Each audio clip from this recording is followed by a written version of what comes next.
The call came at 11:43 on a Tuesday night, and I knew before I answered. I'd been awake anyway, sitting at the kitchen table with a cup of chamomile I hadn't touched, watching rain move across the window above the sink. 63 years of living teaches you things you can't explain.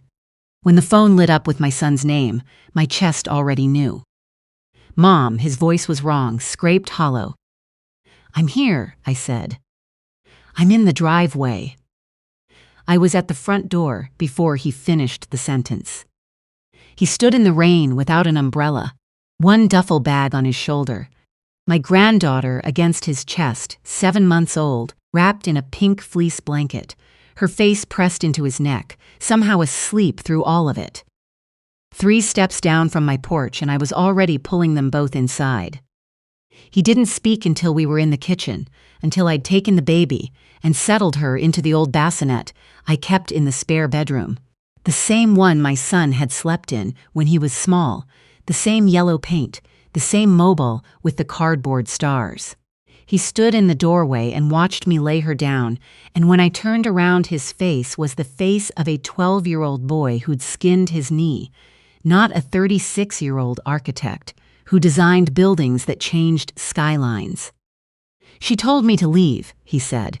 "Her mother told me I was never good enough for their family, and my wife agreed." I kept my voice even. "Sit down." "Mom." "Sit, I'll make coffee." He sat. He talked. I listened the way I've listened through 40 years of business, not just to the words, but to what the words were covering. His wife's mother had been building this for months. That's what he didn't understand yet. He thought it was a fight that escalated. He thought feelings had turned. He thought the woman he married had changed. She hadn't changed.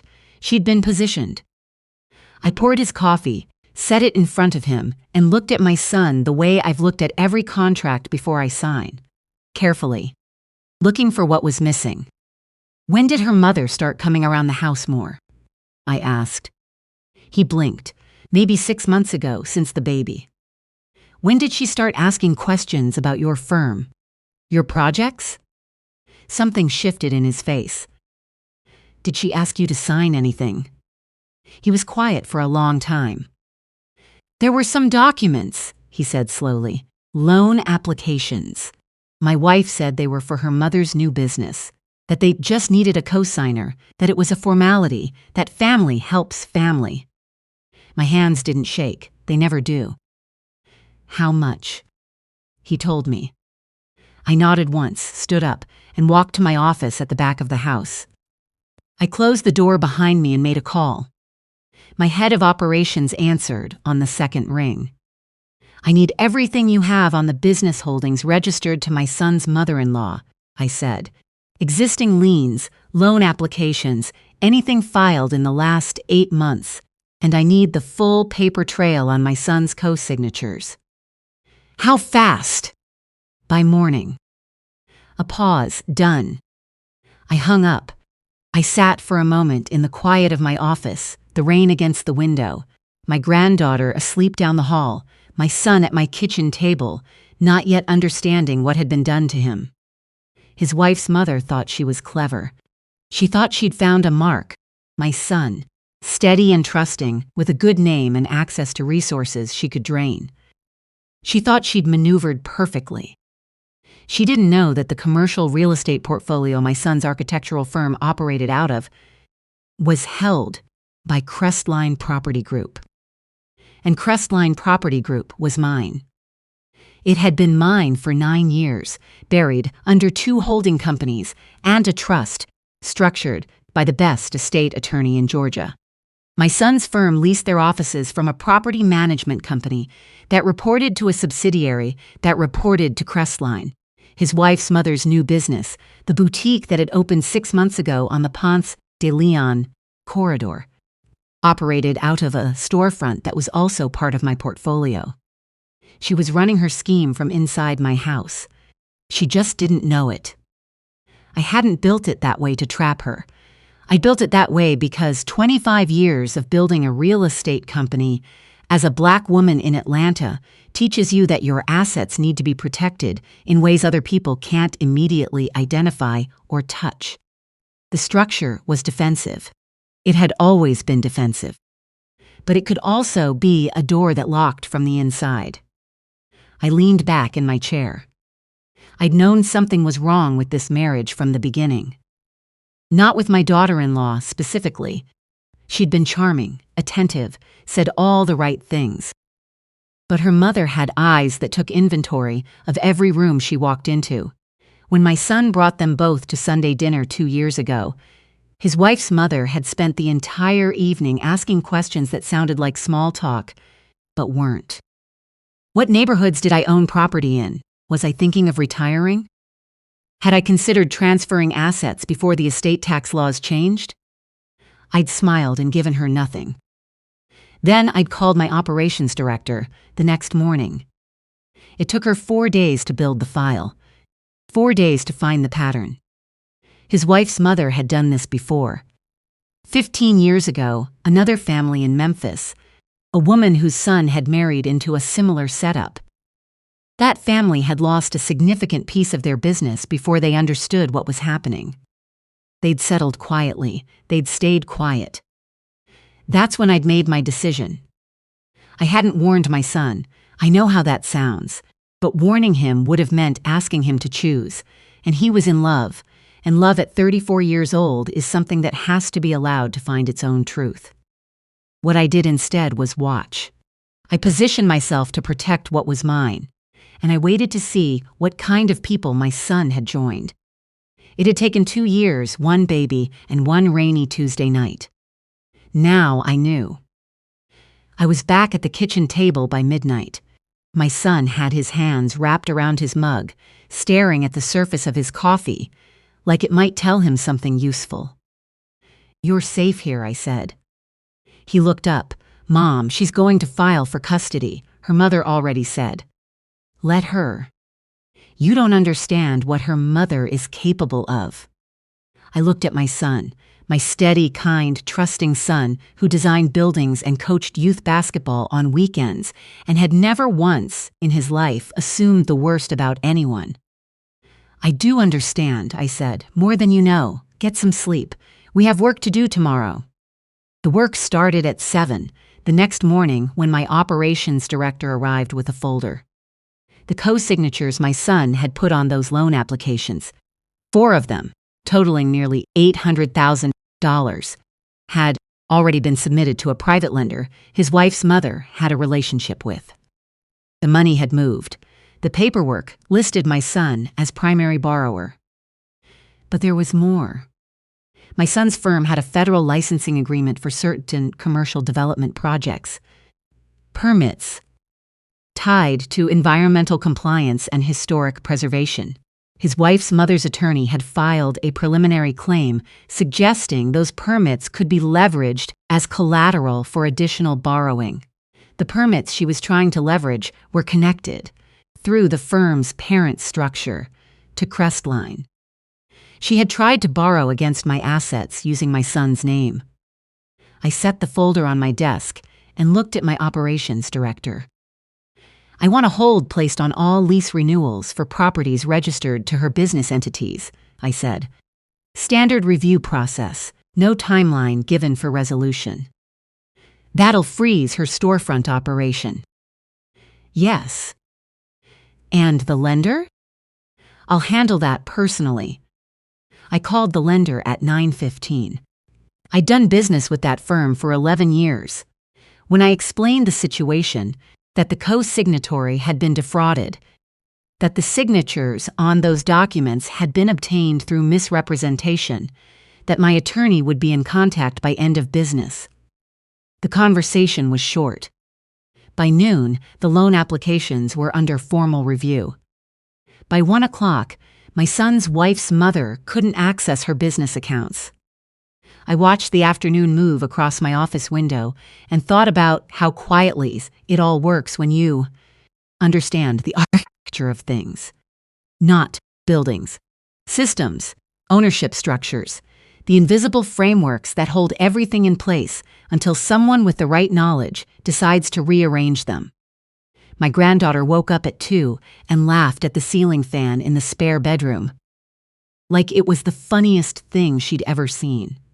My son carried her to the kitchen and fed her and looked, for a few minutes, like a man who had remembered something he almost forgot. That this was the thing that mattered. Not the wife, not the in-laws. This small person who thought ceiling fans were hilarious. At 3:14, my son's phone rang. He looked at the screen, his wife. "Put it on speaker," I said, "and say as little as possible." Her voice was controlled, polished, the kind of calm that comes from rehearsal. "We need to talk about the baby," she said. "I'm listening." "My mother is willing to drop any issues about the loan applications. All of it goes away. You come home, you apologize for leaving, and we move forward." A pause. "But if you don't, my mother has an attorney, ready to file an emergency custody motion by Thursday. She's prepared to argue that you're unstable, that you're under the influence of your mother's manipulation. That our daughter isn't safe with you." My son's jaw tightened. He didn't speak. "Think about what's best for her," his wife continued. "Think about whether you want your daughter growing up watching a custody battle. Whether you want her asking questions about why her father couldn't keep his family together." "Is that everything?" my son asked. "I still love you." Her voice shifted to something softer and more deliberate, like a tool being selected. "This doesn't have to be this way. But my mother—" "I heard you," he said, and he ended the call. My attorney had been sitting in the corner of the room with her legal pad. She looked up. "Custodial coercion, third documented communication." She made a note. "Combined with the loan fraud, the forged misrepresentation, and the attempted leverage of your business assets, we have more than enough." She clicked her pen. "We have a federal case." "There's something else I need you to look at," I said. My operations director had found something in the Memphis file that I'd been sitting with all morning. His wife's mother had executed the same structure not once but twice. A charm campaign, a daughter positioned close to a family with significant assets, false documentation, then a custody threat deployed as pressure to force a settlement. The Memphis family wasn't the only one. There was a woman in Birmingham who'd lost 18 months to a legal battle. Before, she'd identified the pattern, and still lost more than she should have. I called her that afternoon. She answered on the third ring. When I told her my name and why I was calling, she was quiet for a long moment. "I wondered if this day would come," she said. She told me everything. 40 minutes, steady voice, the kind of account that only comes from someone who's had years to process what they survived. The same daughter positioned as the entry point. The same mother orchestrating from behind. The same loan document maneuver. The same custody threat as the final lever. "I settled," she said. "My attorneys told me the alternative was 2 more years in court, and I'd already lost enough time. Would you be willing to put that on the record now?" A pause. "What are you planning?" "I'm going to end this," I said. "Not just for my family, for yours too, if you're willing." She was willing. Over the next 2 days, I collected what I needed. My attorney compiled the parallel case documentation. My operations director produced the full financial trail. The woman from Birmingham provided sworn testimony about the identical scheme she'd survived. And then there was the recording. My son had kept a voicemail from 9 months ago. His wife had meant to call her mother. She'd called him instead. 14 seconds of audio. Her voice, casual, assuming no one who mattered was listening. Discussing the asset transfer timeline her mother had laid out and what phase they were currently in. 14 seconds. I listened to it 3 times. Then I called a woman I'd known for 20 years, who chaired Atlanta's largest commercial real estate charity gala. Her annual event was 4 days out. My name was on the host committee. My son's wife's mother was scheduled to receive a Community Business Leadership Award that evening. "Don't cancel anything," I told her. "I need to understand what you're." "Let it happen exactly as planned. I'll be there. I'll need access to the AV system an hour before doors open." She was quiet. This woman had known me since before my son could walk. She understood. "You be careful," she said. "I'm always careful."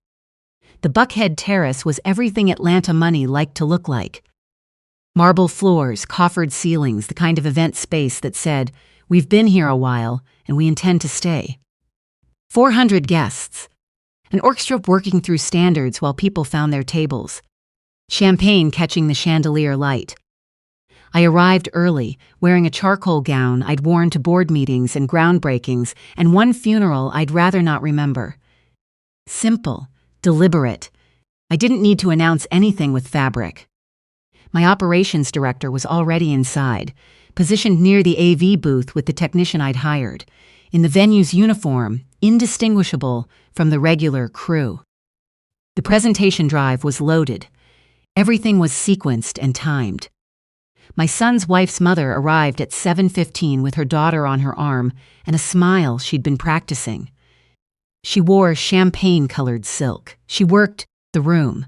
She shook hands with people who had no idea what she'd done, laughed at things that weren't funny, positioned herself near the stage early. I stood near the back and watched her and thought about the woman in Birmingham who'd settled because she believed she had no other choice. At 8 o'clock, the program began. The MC was warm and practiced. He spoke about community investment, about women who build with intention, about legacy. My son's wife's mother took the stage to polite applause, holding the Crystal Award like she'd earned it, because in her mind, perhaps she believed she had. She began to speak, community, integrity, lifting the next generation.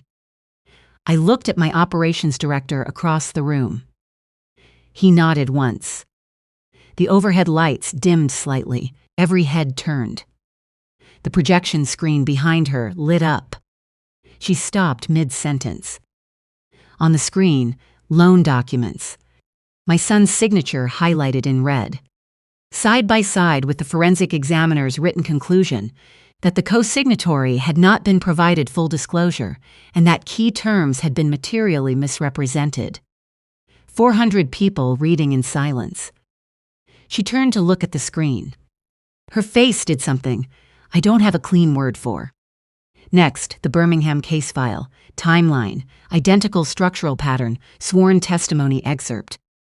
Next, financial transfer records from her business accounts.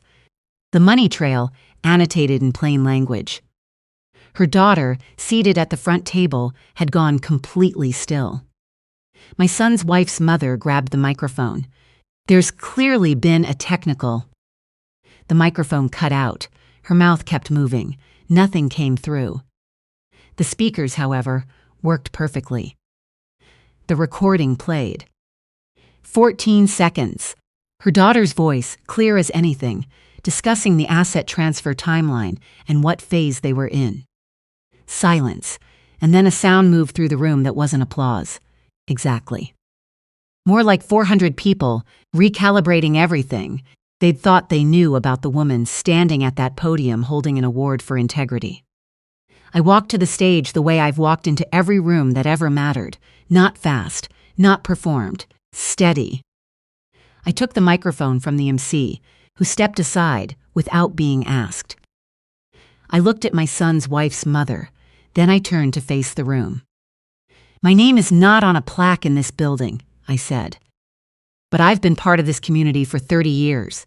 I built my company in this city from nothing. After my husband left and I had a 2-year-old son and one commercial property that barely covered its own maintenance costs." I let that settle. The woman standing on this stage targeted my son. She used her daughter to gain access to my family and attempted to transfer nearly $800,000 in fraudulent debt into his name. She attempted to leverage federal permits connected to my business portfolio without authorization. And when my son left, She threatened to weaponize my granddaughter to force compliance. No one in that room was looking at anything else. The pattern you just saw documented is not the first time she has done this. There is a woman in Birmingham who settled rather than fight. There may be others we haven't found yet. I looked directly at her. The building your boutique operates from belongs to Crestline Property Group. I own Crestline. Your lease carries an early termination clause for tenant bad faith. I am activating it. You have 30 days to vacate. Her face had become something I chose not to linger on. I looked back at the room. I'm not standing here for revenge. I'm standing here because predators depend on silence. They count on settled cases and non-disclosure agreements, and women who decide the fight isn't worth what it costs. My son will not absorb this loss quietly. The woman from Birmingham will have her story told. The doors at the back of the ballroom opened. 2 detectives, my attorney beside them. The paperwork had been filed that morning. My son's wife's mother was still standing at the podium when they reached the stage. She said something about attorneys, about people she knew, about misunderstandings. The detective was patient and entirely unmoved. I walked down the stage steps and didn't watch the handcuffs. I didn't need to see it. I'd already seen what I came to see. My son was waiting near the doors, holding our granddaughter in the pink fleece blanket, the same one from the night he'd arrived in the rain. He'd come on his own. I hadn't asked him to. He'd arranged a sitter, then changed his mind, then driven over anyway. He looked at me the way children look at their parents when they finally understand something that was always true. You knew, he said. You knew from the beginning. I suspected, I said. I hoped I was wrong. He shifted the baby to his other shoulder. Why didn't you tell me? Because you had to see it yourself. If I'd told you, you would have defended her. That's not a flaw. That's who you are. He didn't say anything for a moment. You're going to be okay, I said. You and that baby are going to be more than okay. 6 months later, the custody case resolved in my son's favor. The fraud documentation, the coercion recording, the Birmingham testimony. Together, they painted a picture no family court judge could look past. My granddaughter's primary residence was established. Supervised visitation was ordered for the other side, pending further review. My son's wife's mother entered a plea arrangement. She repaid every dollar associated with the fraudulent applications and relinquished any claim to assets tied to my son's name. She would not be building anything in Atlanta for a considerable while. The woman from Birmingham called me the morning after the sentencing. I watched the coverage, she said. How are you feeling? She thought about it honestly. Like I got something back I didn't know I still needed. I understood that exactly. My son took over the lead design role on a development project I'd been planning for 2 years. A mixed-use building in the West End, affordable housing on the upper floors, small business retail on the ground level, the kind of architecture that actually changes a neighborhood rather than just changing its tax bracket. He hadn't known I was behind the project. I hadn't told him. When he figured it out, he came to my office and stood in the doorway with that expression of someone who has just been handed something they weren't expecting and don't yet have words for. You've been building things for me this whole time, he said. I've been building things with you, I said. You just didn't always know I was in the room. He smiled, not a big smile, the quiet kind, the kind that means something. On a Saturday in October, I drove to the parking lot of a grocery store on the north side, where, 7 months earlier, my son had pulled over because he couldn't see well enough to drive and needed to collect himself before he called me. He'd told me this later, matter-of-factly, the way he tells me hard things now, directly, without apology. He'd sat in that parking lot for 14 minutes before he decided to call. I sat there in my car and looked at the ordinary fluorescent, lit storefront and thought about 14 minutes of a person deciding whether to ask for help. whether they were too proud, too ashamed, too convinced they should be able to carry it alone. He had called. That was everything. My granddaughter was in her car seat behind me, squeezing a plastic toy that made a sound every time she did it, which she found deeply satisfying. "Ready to go see Daddy?" I asked. She squeezed the toy. I took that as a yes and pulled out of the lot. I've spent 30 years building structures that most people never see. The legal frameworks, the ownership layers, the quiet arrangements that hold everything in place. I've built them carefully because carefully is the only way anything worth keeping gets built. But the most important thing I ever built was simpler than any of that. I opened a door in the rain. I said, "Come inside." I meant it. And then I got to work.